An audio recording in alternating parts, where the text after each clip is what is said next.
जय सिया राम। सब सुख लहे तुम्हारी सरना, तुम रक्षक काहू को डरना।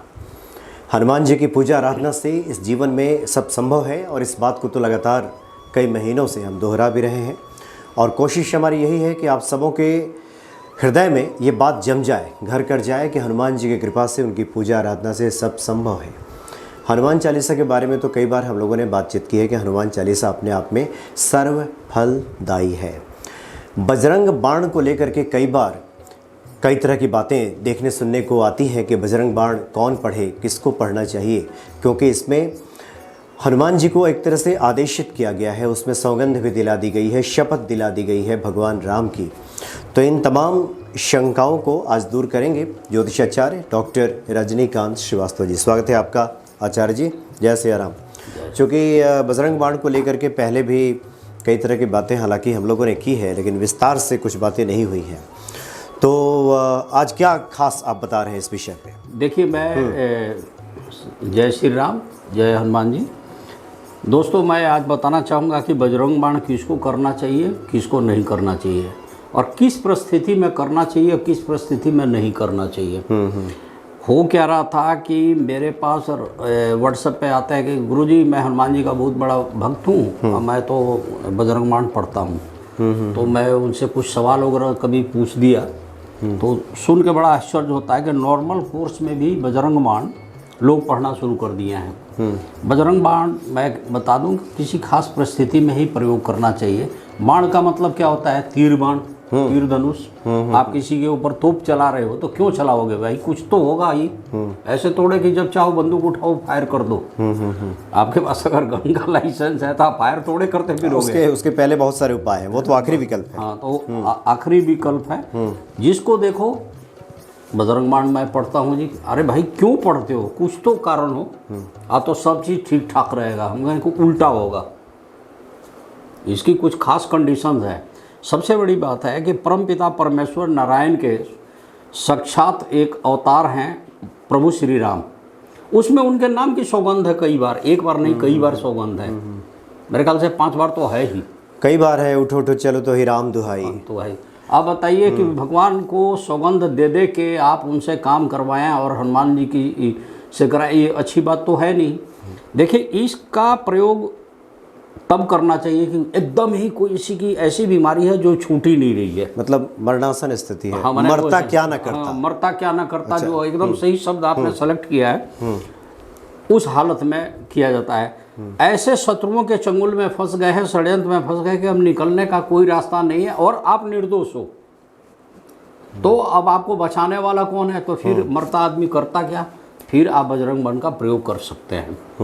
ये इस तरह की चीज़ें हैं जी। कोई बहुत बड़ी संकट एकदम अचानक आ गई जो अप्रत्याशित था, आपको कुछ भी पता नहीं था और उसके लिए आप पहले से प्रीपेयर नहीं है और इतनी परेशानी हो गई है कि अब कोई रास्ता सूझ ही नहीं रहा है, कोई मददगार नहीं है, तब फिर बजरंग बाण आप कर सकते हैं। नॉर्मल कोर्स में बिल्कुल नहीं करना चाहिए और फिर अशुद्ध स्थिति में तो करना ही नहीं चाहिए।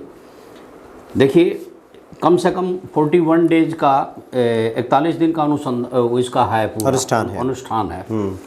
एक तो उतने दिन आपको ब्रह्मचार्य में रहना पड़ेगा। जो आदमी मांस, मछली, अंडा, शराब, कोई नशा करता, उसे तो बिल्कुल नहीं करना चाहिए।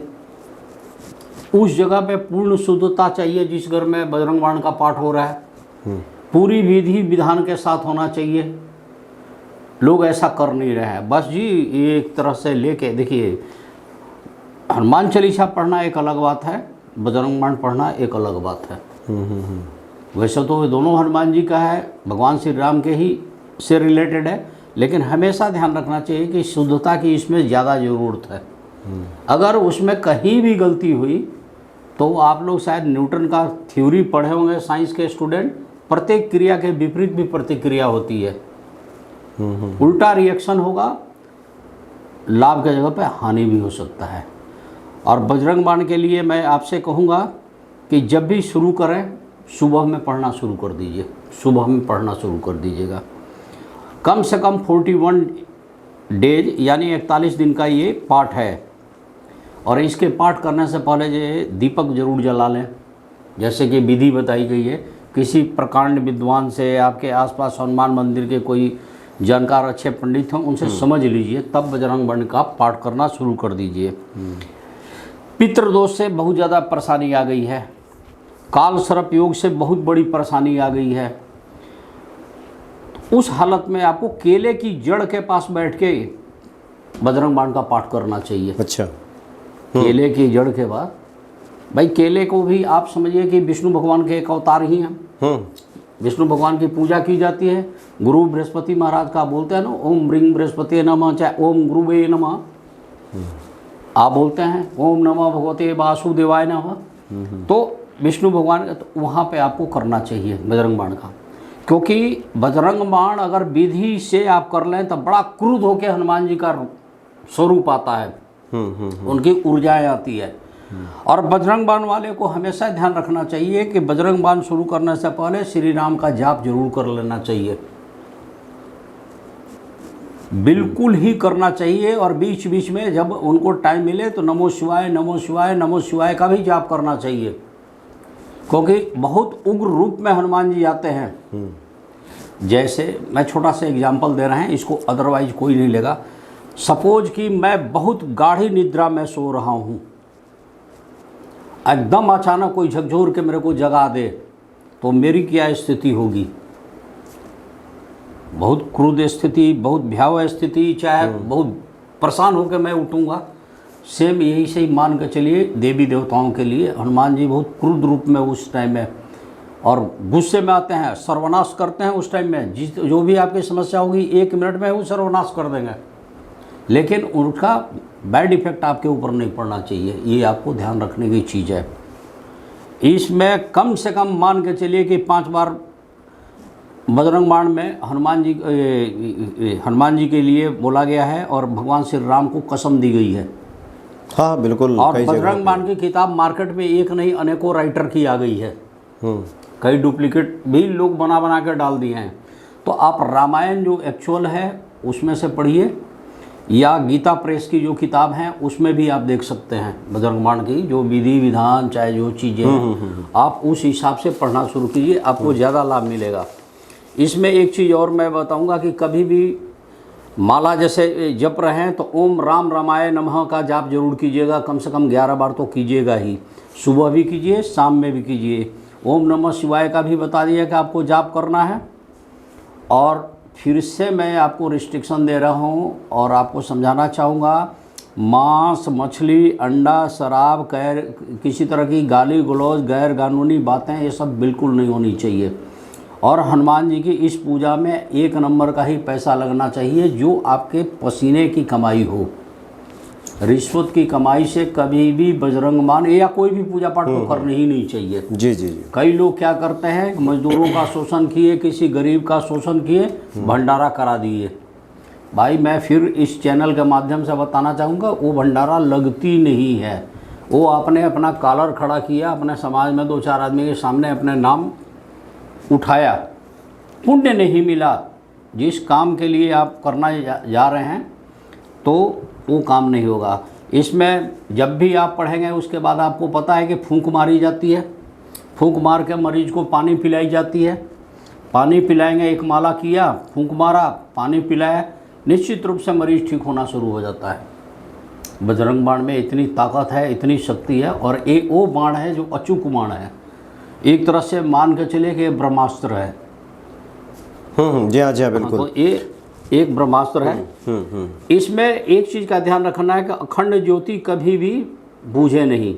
अब ये आपके ऊपर है कि आप देसी घी का दीपक जला रहे हैं, तेल का जला रहे हैं, या तिल के तेल या सरसों का तेल कर रहे हैं, या चमेली का तेल कर रहे हैं, ये आपकी इच्छा है। जगह जगह जितने पंडित जी लोगों से पूछेंगे उतने अपने हिसाब से वो आपको बताएंगे। तो इसमें इस चीज़ का ध्यान रखना है। और हर माला के बाद फूंक मारनी है पानी के अंदर। अगर आप अपने लिए कर रहे हैं तो भी फूंक मारनी है। जी हाँ जी हाँ। तो बजरंग बाण को लेकर बहुत सारे इस तरह की जिज्ञासाएं थी, शंकाएं थी। महिलाएं कर सकती हैं कि नहीं, ये भी देखिए महिलाओं के विषय में इसमें थोड़ी सी मैं बता दूं कि जो लेडीज़ जिनकी उम्र सिस्टी वगैरह है, या जिनको रसवाला की प्रॉब्लम नहीं है, फीमेल्स प्रॉब्लम नहीं होती है, वो शुद्ध ही रह सकती हैं, या जिनकी बच्चेदानी वगैरह निकल गई हैं, जिनको शायद मेंसेज वगैरह नहीं आती हैं, वो लेडीज तो कर सकती हैं। बाकी लेडीज 41 दिन कहाँ कर सकती हैं, 41 डेज। अब मेरे पास एक लड़की उस दिन आई थी, तो वो भी बातों बातों में बता गई कि मैं बजरंग बाण करती हूँ। तुम कैसे करती हो? तो ऐसे करती हूँ। बड़ी अजीब स्थिति है। तो ये तो इसमें रिस्ट्रिक्शन है, कंटिन्यूशन चाहिए 41 डेज का, लगातार क्रम नहीं टूटना चाहिए। हाँ, चूँकि बहुत सारे अनुष्ठान अनुष्ठान इसमें खंडित होने के बाद आचार्यों का कहना होता है कि ये ठीक नहीं है, तो वर्जित दिनों को छोड़ दीजिए और बाद में कंटिन्यू कीजिए, लेकिन बजरंग बाण के साथ ऐसा नहीं है। हाँ जी, हाँ जी। और दूसरी बात है कि अभी कुछ देर पहले ही एक कमेंट में पढ़ रहा था, जो कि आज से 3-4 महीने पहले एक प्राचीन हनुमान मंदिर के पुजारी से बात हुई थी, उन्होंने भी कहा था कि विशेष परिस्थिति में पढ़ें।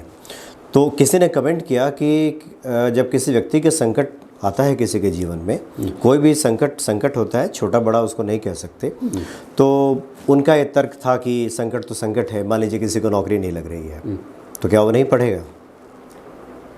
अगर वो करे तो शुद्ध अवस्था में करे। अच्छा। नौकरी के लिए पलट देखिए, ये डू एंड डाई वाली बात है। एक कहावत है ना, डू एंड डाई, करो या मरो। तो एकदम जब लास्ट स्टेज में आ जाए तब आपको बजरंग बाण का प्रयोग करना चाहिए। अदरवाइज सोए हुए किसी व्यक्ति को जगा के झकझोरना अनुचित बात है। और खैर भगवान सोते तो नहीं है, लेकिन वो राम की सेवा में रहते हैं। और वैसे भी देखिए, अपने आराध्य के प्रति, इष्ट के प्रति जिसको भी प्रेम होता है, या हम इस लौकिक दुनिया में भी जिसको प्रेम करते हैं, उसको कसम नहीं दिलाते। बिल्कुल नहीं दिलाते। उसको हम ये नहीं कहते कि कसम खाओ, या फिर तुम्हें कसम है इस बात की। हाँ। ऐसा नहीं कहते, नहीं करना चाहिए। तो इसलिए देखिए, हनुमान चालीसा तो अपने आप में खुद ही अचूक है। हनुमान चालीसा सर्व फलदायी है। विशेष परिस्थिति में जब कोई रास्ता ना निकलता हो, कई बार तो आप तो ज्योतिषीय एंगल से भी देखते हैं कि सारे रास्ते बंद हो गए हो, कई बार ग्रह इतने प्रतिकूल हो गए हो कि तमाम उपाय भी काम ना कर रहे हो, तो इसको प्रतिकूलता कहते हैं कि सारे रास्ते बंद हो गए, वहाँ कोई बजरंग बाण का पाठ कर ले। उस टाइम में उचित है। उस टाइम में हम लोग भी कहते हैं कि नहीं कर सकते हो, मना नहीं करते हैं। एकदम घिर गए हैं तमाम संकट के बीच में, तब आप बजरंग बाण का प्रयोग। ऐसा ना हो कि अभी किसी के जीवन में थोड़ा बहुत संकट आया और उसने सीधे ही, जैसे कि आपने कहा, ब्रह्मास्त्र ही चला दिया। ऐसा नहीं होना चाहिए। शुरू में हनुमान चालीसा है, हनुमान जी के अन्य पाठ को कीजिए, हनुमान चालीसा ही कीजिए, हनुमान चालीसा सब मिल जाता है। जो दायक फल 4। कितनी शक्ति है हनुमान चालीसा में। आप पर डे पढ़िए, उसको बढ़ा के 11 बार करिए। अगर ताकत है तो 51 बार कीजिए, या 100 बार कीजिए। किसी के बंधन छुड़ानी हो, जेल में बंद हो, तब तो आप 100 बार कर लें। जनरल केस में 108 बार करें, ये तो है ही। तो अच्छा, जो आदमी रोज़ हनुमान चालीसा पढ़ता है और लगातार पढ़ता है, और तो आप उसको बजरंग बाण की जरूरत ही नहीं पड़ेगी। जरूरत ही नहीं पड़ेगी। वो अपने आप ही सीधी सादी गौरीसा बनेगा। वो अपने में ही सिद्ध हो जाएगा। क्योंकि हनुमान चालीसा ही एक ऐसा, हम लोगों को ब्रह्मास्त्र मिला हुआ है हाथ में, प्रभु ने एक दिया है विरासत में धरोहर, कि उसका प्रयोग हम लोग हमेशा कर सकते हैं। उसके लिए कोई अनुष्ठान, कोई सिद्धि, कोई अलग से तामझाम तो कुछ करने की जरूरत ही नहीं है, सिंपल है। और व्यवहारिक बात भी, हनुमान जी के जो भी साधक हैं उनका ये तो स्पष्ट तौर पे कहना है कि हम अपने आराध्य को आदेश कैसे दे सकते हैं। हाँ, यही बात है। कैसे हम आदेशित कर दें, कैसे हम उनको शपथ दिला दें। लेकिन फिर भी इसकी रचना हुई है। हालांकि इसकी रचना किसने की, इसमें भी थोड़ा सा कई बार इसमें भी कई लोग हैं, बहुत सारी बातें आती हैं। खैर, उसमें हम भी बातचीत कर रहे हैं कि वाकई क्या इसकी रचना तुलसीदास जी ने की है या फिर नहीं। कुछ लोगों का मत है कि तुलसीदास का किया हुआ है। रामायण में है इसका जिक्र, बजरंग बाण का जिक्र आया है, लेकिन इसमें अब कई राइटरों ने इसका बुक, जैसे लाल किताब है, आप किसी भी मार्केट में चले जाइए, किताब की दुकान पर लाल किताब जरूर मिल जाएगा। अलग अलग राइटर लाल किताब के टोटके, ये तो सब जगह है। लाल किताब तो कुछ छा गया है मार्केट में, उसमें क्या है, ये सब टिप्स ही तो है। तो ये सारे बताए हुए हैं। इसी तरह से मैं बताऊंगा, इसको प्रॉपर रूप से आप इस हिसाब से करें कि किसी को दिक्कत ना, भगवान को डिस्टर्ब नहीं करें, आप अपने फायदे के लिए भगवान को परेशान ना करें। जी हाँ, यानी कहने का मतलब कि इतनी देर तक जो हम लोगों ने बातें की, भक्त हमारा आशय समझ गए होंगे कि आखिर हम कहना क्या चाह रहे हैं। आपको देखिए, प्रभु से कृपा लेनी है। उनका ध्यान आकृष्ट करना है, कृपा लेनी है। आप अपने भक्ति भाव को बढ़ाइए। आप जितना संतुलित रहेंगे, जितना सदाचारी रहेंगे, उतना प्रभु की कृपा आपके तरफ आएगी। लेकिन छोटी मोटी बात के लिए आप अच्छा रह गई। संकट की बात साहब बता रहे हैं, किसके जीवन में संकट नहीं है? हाँ बिल्कुल, वो तो रहेगा उस पर। अब रोड पे आप जा रहे हो, ट्रैफिक जाम हो गई, आधा घंटा से आप परेशान हो गए, तो इसका क्या मतलब कि आप बजरंग बाण पढ़ दोगे? मैं एग्जाम्पल दे रहा हूँ, सही बात। आप लोग बुरा नहीं मानेगा, मैं सीधी बात बोल रहा हूँ। तो कहने का मतलब, बच्चा छोटा है, शैतानी करेगा ही, तो खूब शैतानी की, माँ पिताजी का बात नहीं मान रहा है तो क्या बजरंग बाण कर दोगे? हाँ सही बात है, हर जगह आप इसीलिए बताया ब्रह्मास्त्र गया है नहीं कि छोड़ेंगे। देश काल पात्र के अनुसार ही आदमी को निर्णय लेना चाहिए। ज्योतिष का बेस ही है देश काल पात्र। मैंने बोला काल सर्प आपने 1 बार कराई, 2 बार कराई, 3 बार कराई, लाभ नहीं मिल रहा है, बिल्कुल कोई रास्ता नहीं है, उस आदमी की ज़िंदगी बंधी हुई है, एकदम परेशान हो गया, ठीक है, तब वो करा ले। अब ये नहीं कि घर की लेडीज ही शुरू कर दे, नई नवेली दुल्हन है वो भी बजरंग बाण करे तो वो भी गलत है।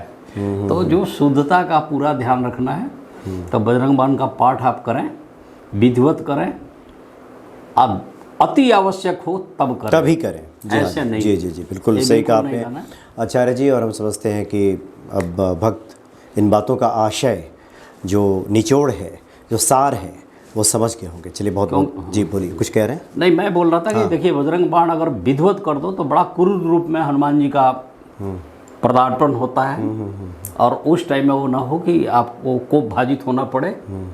आपको जो नहीं, वो तो पाठ करने का भले ही फलाफल मिल जाए, लेकिन चूंकि आपने अपने आराध्य को आदेशित किया है, आदेशित किया है, तो इसका साइड इफेक्ट भी तो हो सकता है। बिल्कुल। क्योंकि और हम जिसको प्रेम करते हैं उसको कैसे शपथ दे सकते हैं? ये बिल्कुल सही बात है। चलिए बहुत बहुत धन्यवाद आपका आचार्य जी। जय श्री राम, जय श्री जय हनुमान जी।